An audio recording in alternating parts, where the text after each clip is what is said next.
Hi friends, welcome back to my YouTube channel. ಇವತ್ತು ಏಕಾದಶಿ ಉಪವಾಸ ಇರೋದ್ರಿಂದ ಏಕಾದಶಿ ಸ್ಪೆಷಲ್ ಹುರಿದಕ್ಕಿ ತಂಬಿಟ್ಟು ಮಾಡ್ತಾಯಿದ್ದೀನಿ. ಹೇಗೆ ಮಾಡೋದಂತ ತೋರಿಸ್ತೀನಿ ಬನ್ನಿ. ನೋಡಿ, ಈ ಗ್ಲಾಸಲ್ಲಿ 1 ಗ್ಲಾಸು ಸ್ವಲ್ಪ ಅಕ್ಕಿ ತೊಗೊಂಡಿದ್ದೀನಿ ಮತ್ತು 1 ಗ್ಲಾಸು ಕಡಲೆಬೀಜ, ಏಲಕ್ಕಿ ಒಂದು 5-6 ಮತ್ತು 1.5 ಗ್ಲಾಸು ಅದೇ ಗ್ಲಾಸಲ್ಲೇ ಬೆಲ್ಲ,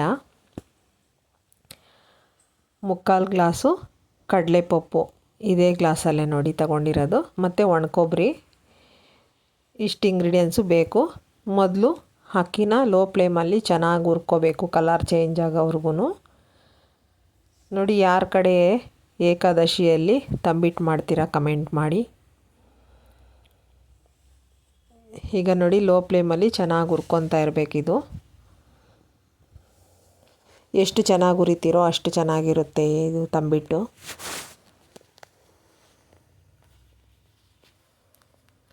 ಕೆಲವರು ಶಿವರಾತ್ರಿಗೆ ಮಾಡ್ತಾರೆ, ಕೆಲವರು ಏಕಾದಶಿಗೆ ಮಾಡ್ತಾರೆ. ನಮ್ಮ ಕಡೆ ನಮ್ಮಮ್ಮ ಅವ್ರ ಮನೆಯಲ್ಲಿ ಏಕಾದಶಿ ಹಬ್ಬಕ್ಕೆ ಉಪವಾಸ ಇರ್ತಾರೆ, ಆದ್ದರಿಂದ ಇದನ್ನು ಮಾಡ್ತಾರೆ. ಶಿವರಾತ್ರಿಗೂ ಕೂಡ ಮಾಡ್ತಾರೆ. ಈ ಥರ ಹುರಿಬೇಕು ಫ್ರೆಂಡ್ಸ್. ಈಗ ನೋಡಿ ಹುರಿದಿದೆ. ಈಗ ಅಕ್ಕಿ ತೆಗೆದುಬಿಟ್ಟು ಕಡಲೆ ಬೀಜ ಹುರ್ಕೊತಾ ಇದ್ದೀನಿ ಲೋ ಫ್ಲೇಮಲ್ಲಿ. ಕಡಲೆ ಬೀಜನೂ ಅಷ್ಟೇ ಚೆನ್ನಾಗಿ ಹುರ್ಕೋಬೇಕು.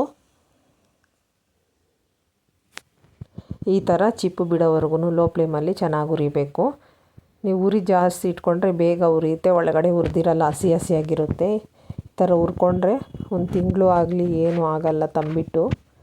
ಈಗ ಲೈಟಾಗಿ ಕೊಬ್ಬರಿನೂ ಬಿಸಿ ಮಾಡ್ಕೊತಾ ಇದ್ದೀನಿ. ಅದನ್ನೇನು ಹುರಿತಾ ಇಲ್ಲ, ಬಾಣಲಿಯಲ್ಲಿ ಸುಮ್ಮನೆ ಬಿಸಿ ಮಾಡ್ಕೊತಾ ಇದ್ದೀನಿ. ಕಡಲೆಪಪ್ಪು ಅಷ್ಟೇ ಸುಮ್ಮನೆ ಬಿಸಿ ಮಾಡ್ಕೊತಾ ಇದ್ದೀನಿ.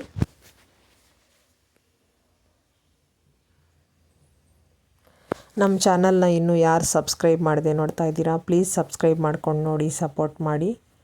ಈಗ ಮಿಕ್ಸಿ ಜಾರ್ಗೆ ಕಡಲೆಪಪ್ಪು ಹಾಕ್ಕೊತಾ ಇದ್ದೀನಿ ನೋಡಿ. ಈಗ 3/4 ಗ್ಲಾಸ್ ಕಡಲೆಪಪ್ಪನ್ನ ಪುಡಿ ಮಾಡ್ಕೊತಾ ಇದ್ದೀನಿ.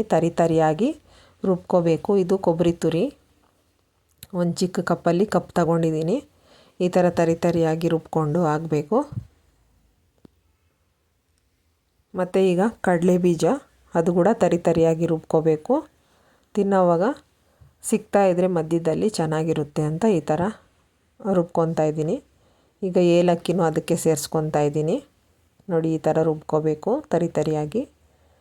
ರುಬ್ಕೊಂಡ ನಂತರ ಎಲ್ಲ ಮಿಕ್ಸ್ ಮಾಡ್ಕೊಳ್ಳಿ.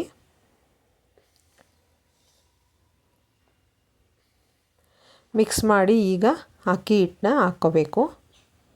ಹುರಿದಕ್ಕಿನ ಪುಡಿ ಮಾಡಿರ್ತೀವಲ್ಲ, ಅದನ್ನು ಜಲ್ಲಡೆ ಹಿಡಿದು ಹಾಕ್ಕೊತಾ ಇದ್ದೀನಿ ನೋಡಿ. ಹಾಕ್ಕೊಂಡು ಚೆನ್ನಾಗಿ ಕಲಿಸ್ಕೋಬೇಕು.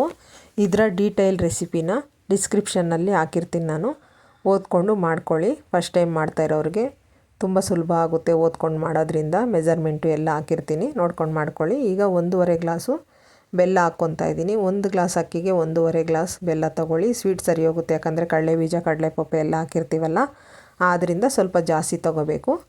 ಈಗ ಬೆಲ್ಲ ಕುದೀತಾ ಇದೆ. ಬೆಲ್ಲ ಪಾಕ ಬರೋ ಅಗತ್ಯ ಇಲ್ಲ, ಸುಮ್ಮನೆ ಬಿಸಿ ಆದರೆ ಸಾಕು. ಈ ಥರ ಮಿಕ್ಸ್ ಮಾಡಿದ ನಂತರ ಈಗ ಬೆಲ್ಲ ಕಾದಿದೆ.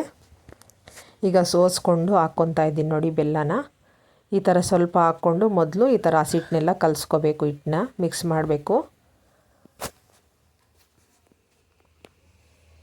ಈ ಥರ ಮಿಕ್ಸ್ ಮಾಡಿ ಇನ್ನೂ ಸ್ವಲ್ಪ ಬೇಕಾದರೆ ಈ ಥರ ಹಾಕ್ಕೊತಾ ಇದ್ದೀನಿ ನೋಡಿ. ಇನ್ನು ಈ ಥರ ಒಣಗಿರೋ ಥರನೇ ಕಾಣಿಸ್ತಾ ಇದ್ದರೆ, ಸ್ವಲ್ಪ ಹಸಿಟ್ಟೆ ಕಾಣಿಸ್ತಾ ಇತ್ತಲ್ಲ, ಅದಕ್ಕೆ ಇನ್ನೂ ಸ್ವಲ್ಪ ಸೇರಿಸ್ಕೊತಾ ಇದ್ದೀನಿ ಬೆಲ್ಲದ ನೀರನ್ನು. ಪಾಕ ಎಲ್ಲ ತೆಗಿಯೋಕ್ಕೆ ಹೋಗಬೇಡಿ. ಈ ಥರ ಚೆನ್ನಾಗಿ ಇಸ್ಕೋಬೇಕು. ಇದನ್ನು ಬಿಸಿಯಲ್ಲೇನೇ ಈ ಥರ ಉಂಡೆಗಳ್ನ ಕಟ್ಟಬೇಕು, ಚೆನ್ನಾಗಿರುತ್ತೆ. ಅದು ಆರಿದ್ಮೇಲೆ ಗಟ್ಟಿಯಾಗುತ್ತೆ. ನಿಮ್ಗೆ ಇನ್ನೂ ಸ್ವಲ್ಪ ಮೆತ್ತಗೆ ಬೇಕು ಅಂದರೆ ಸ್ಮೂತಾಗಿರುತ್ತೆ. ಇನ್ನು ಸ್ವಲ್ಪ ಹಾಕ್ಕೊಳ್ಳಿ ಬೇಕಂದರೆ ಪಾಕ. ನೋಡಿ, ಇಲ್ಲಿ 3 ಬೆರಡಲ್ಲಿ ಈ ಥರ ಒತ್ತಿ ಮಾಡಿದ್ರೆ ರೌಂಡ್ ಬಾಲ್ ಶೇಪಲ್ಲಿ ಬರುತ್ತೆ ಈ ಥರ ಉಂಡೆಗಳು.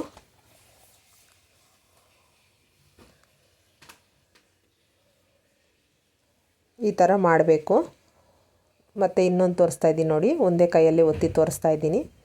ಈ ಥರ ಆಗಬೇಕು.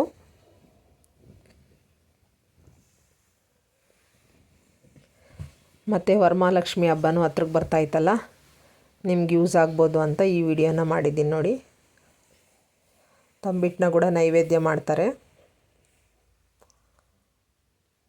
ಮತ್ತು ತಟ್ಟೆಯಲ್ಲಿ ಇಡೋದಕ್ಕೂ ಮಾಡ್ಕೊತಾರಲ್ಲ, ಆದ್ದರಿಂದ ಮಾಡಿ ತೋರಿಸ್ತಾ ಇದ್ದೀನಿ ನೋಡಿ. ಈಗ ತಂಬಿಟ್ಟು ರೆಡಿಯಾಗಿದೆ, ಹುರಿದಕ್ಕಿ ತಂಬಿಟ್ಟು. ಹೇಗೆ ಬಂತು ಅಂತ ನೀವು ಕೂಡ ಮಾಡಿ ಕಮೆಂಟಲ್ಲಿ ಹೇಳಿ. ನಮಗೊಂದು ಲೈಕ್ ಮಾಡಿ, ನೀವು ಲೈಕ್ ಮಾಡೋದ್ರಿಂದ ನಮಗೂ ಒಂದು ಮೋಟಿವೇಶನ್ ಸಿಕ್ದಂಗೆ ಇರುತ್ತೆ. ನಮ್ಮ ರೆಸಿಪಿಗಳು ಇಷ್ಟ ಆದರೆ ಲೈಕ್ ಮಾಡಿ, ಶೇರ್ ಮಾಡಿ, ಸಬ್ಸ್ಕ್ರೈಬ್ ಮಾಡ್ಕೊಂಡು ನೋಡಿ. ಬಾಯ್.